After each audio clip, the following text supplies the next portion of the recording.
Halo Sobat BPTI, perkenalkan kami dari Elemental Studies Team dari Universitas AKBP Nomensen.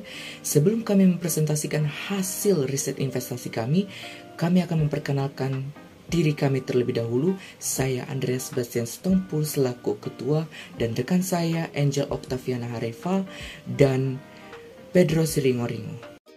Halo, saya Pedro Siringoringo. Saya akan menjelaskan tentang informasi dasar PT Samudra Indonesia Terbuka. PT Samudra Indonesia Terbuka adalah sebuah perusahaan yang bergerak di bidang industri dasar dan bahan kimia di bidang transportasi. Sudah terdaftar di Bursa Efek Indonesia. Dengan kata lain, PT Samudra Indonesia sudah bisa memperdagangkan sahamnya secara bebas. Saham PT Samudra Indonesia Terbuka per 13 Mei 2023 sebesar Rp378. Samudra Indonesia merupakan sebuah perusahaan kargo dan logistik yang sudah berdiri sejak 1964. Sudah berdiri lebih dari 50 tahun, PT Samudra Indonesia dikenal dengan keprofesionalisme dan kompetensi di bidangnya.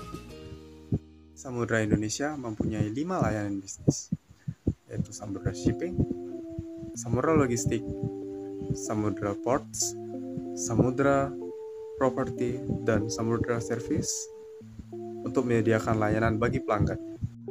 PT Samudra Indonesia sebagai perusahaan yang bergerak di bidang transportasi kargo dan logistik tentu memiliki perusahaan kompetitor yang bergerak di bidang yang sama. Kompetitor yang menjadi fokus utama PT Samudra Indonesia adalah TCPI, Temas, dan PSSI. Sebagai perusahaan yang sudah lama bergerak di industri transportasi dan logistik, PT Samudra Indonesia memiliki prospek yang sangat cerah. Kami Elemental Studies dari Universitas AKBP Nomensen merekomendasikan beli saham PT Samudra Indonesia dengan target harga sebesar Rp364 dengan mempertimbangkan valuasi sahamnya melalui analisis fundamental. Kami membandingkan Samudra Indonesia dengan beberapa pesaing, menilai dari beberapa nilai rasio keuangannya. Nilai saham dari Samudra Indonesia sudah sangat bagus. Pertama, menilai dari price earning ratio Samudra Indonesia berada di angka 3,75. Dari data yang tertera di atas, Samudra Indonesia sendiri berada di posisi kedua dengan nilai PER yang paling rendah. Untuk harga saham undervalued, nilai PER dari Samudra Indonesia sudah tergolong ideal, di mana posisinya tersebut berada di bawah 15. Meskipun ada perusahaan lain yang menduduki posisi PER paling rendah, hal itu tidak menjadi penentu bahwa saham perusahaan tersebut lebih unggul dari saham Samudra Indonesia. Terdapat berbagai hal yang memicu rasio saham Samudra Indonesia lebih tinggi daripada saham perusahaan tersebut. Salah satunya adalah harga saham Samudra Indonesia yang relatif rendah sebagai dampak dari tindakan stock split yang dilakukan oleh Samudra Indonesia beberapa lalu. Kemudian, menilai dari rasio price book value Samudra Indonesia berada di angka 0,57. Angka tersebut menunjukkan bahwa harga saham Samudra Indonesia berada dalam kondisi undervalued atau di bawah 1. Atau dengan kata lain, harga sahamnya dalam kondisi murah. Ini menjadi waktu yang cocok bagi investor untuk membeli saham Samudra Indonesia dan menginvestasikan saham tersebut untuk jangka menengah dan jangka panjang. Kemudian menilai dari kemampuan aset perusahaan untuk menghasilkan laba bersih. Pada penilaian ini rasio ROA atau Return on Asset Samudra Indonesia menginjak nilai 8,90. Meskipun jika dibandingkan dengan ROA perusahaan-perusahaan pesaing lainnya, ROA Samudra Indonesia menginjak posisi ketiga terbaik. Namun nilai ini sudah sangat ideal. Artinya, perusahaan dapat mengoptimalkan dan mengefisiensikan kinerja perusahaan dalam memanfaatkan aset untuk meraih laba bersih. Kemudian menilai dari return on equity perusahaan Samudra Indonesia maupun perusahaan kompetitor lainnya adalah baik, di mana nilai ROE perusahaan Samudra Indonesia sebesar 15,34%, di mana standar nilai ROE yang baik ialah di atas 15%. Ini mengartikan bahwa Samudra Indonesia memiliki kemampuan memperoleh laba bersih yang baik dari setiap rupiah yang diinvestasikan oleh investor. Dan yang terakhir, melihat dari kemampuan dalam membayar utangnya, baik Samudra Indonesia maupun perusahaan kompetitor lainnya memiliki nilai DER yang ideal, di mana posisinya berada di bawah 1. Ini mengartikan bahwa kemampuan perusahaan-perusahaan tersebut untuk membayar utangnya, termasuk perusahaan Samudra Indonesia, sudah sangat baik. Untuk nilai DER Samudra Indonesia berada di angka 0,75. Meskipun nilai Samudra Indonesia adalah nilai kedua yang tertinggi, namun masih berada di bawah angka 1, artinya masih ideal. Kemudian melihat struktur modal perseroan dan atau valuasi saham setelah stock split tidak mengalami perubahan jumlah modal perusahaan, bahkan tidak ada perubahan valuasi dan tidak ada perubahan market kapitalis. Akan tetapi akibat dari stock split Samudra Indonesia, nilai nominal saham pada akte mengalami perubahan. Kemudian perubahan saham beredar bertambah menjadi 5 kali lebih banyak. Kemudian karena ada perubahan jumlah saham beredar, maka diperlukan penyesuaian supaya valuasi tidak berubah.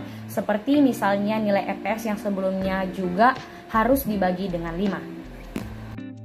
Terdapat 5 risiko investasi berdasarkan hasil analisis yang kami lakukan.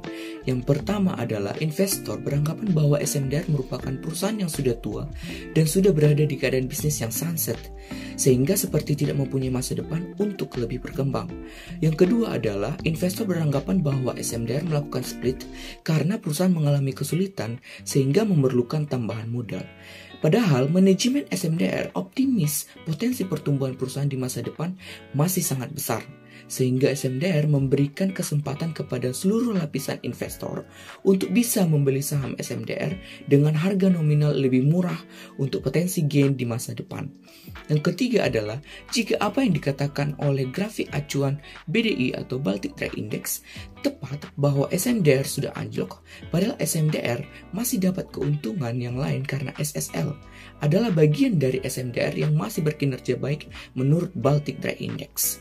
Yang keempat adalah pada tahun 2023 ada koreksi biaya ongkos atau freight rate SMDR dan akan mengalami koreksi sampai akhir tahun 2023 karena awal pandemik freight rate mengalami penurunan harga yang membuat pendapatan SMDR turun. Selanjutnya, kinerja SMDR berpotensi diuntungkan dari aktivitas pertambangan batu bara dan mineral yang masih cukup bergelah di sepanjang tahun ini. Environmental, Social, and Governance atau ESG. Environmental, PT Samudra Indonesia meminimalkan risiko polusi dan memperkuat iklim dengan kebijakan-kebijakan yang relevan. Sosial, PT Samudra Indonesia menyediakan lingkungan kerja yang aman, membangun kesejahteraan pekerja melalui pemberian kompensasi, pelatihan guna mengembangkan kemampuan dan karir pekerja. Selain itu, kegiatan memberdayakan anak-anak dan remaja penyandang disabilitas melalui intervensi dini dan pendidikan khusus, dan memberikan kontribusi keuangan untuk tujuan yang berarti, yang meningkatkan kehidupan orang yang kurang beruntung melalui acara amal di Singapura. Governance, tata kelola PT Samudra Indonesia tersusun secara terstruktur yang terdiri dari Board of Director, Key Management, Risk Management, dan Independent Auditors. Tata kelola yang baik menjamin keberlangsungan perusahaan. Hal inilah yang menjadikan PT Samudra Indonesia tetap eksis sampai saat ini. Kebijakan ESG yang dilakukan oleh SMDR selanjutnya adalah SMDR akan mengalokasikan 60% dari belanja modal atau capital expenditure pada tahun ini sebesar 2,25 triliun rupiah yang akan digunakan untuk menambah armada kapal yang terdiri dari kapal peti emas, curah, tanker, kapal tanker pengangkut LPG. Ini dilakukan oleh SMDR karena disrupsi rantai pasokan global akibat pandemi COVID-19 telah mereda, sehingga terdapat normalisasi pada tarif pelayanan global. SMDR berharap kepuasan pelanggan di sektor pertambangan sehingga akan memberikan kenaikan kontribusi untuk kinerja SMDR. Selain itu, kinerja SMDR selama tahun 2023 ini masih akan dikontribusi dari pelanggan pada sektor ekspor dan impor. Permintaan pelanggan dari sektor pertambangan meminta kepada SMDR untuk menambah kapasitas kapal curah. Kapal curah itu akan digunakan untuk mendukung kegiatan smelter yang ada di Indonesia, salah satunya nikel. SMDR juga akan menggunakan kapal curah tersebut untuk mendukung pelanggan yang punya smelter di sektor mineral yang lain.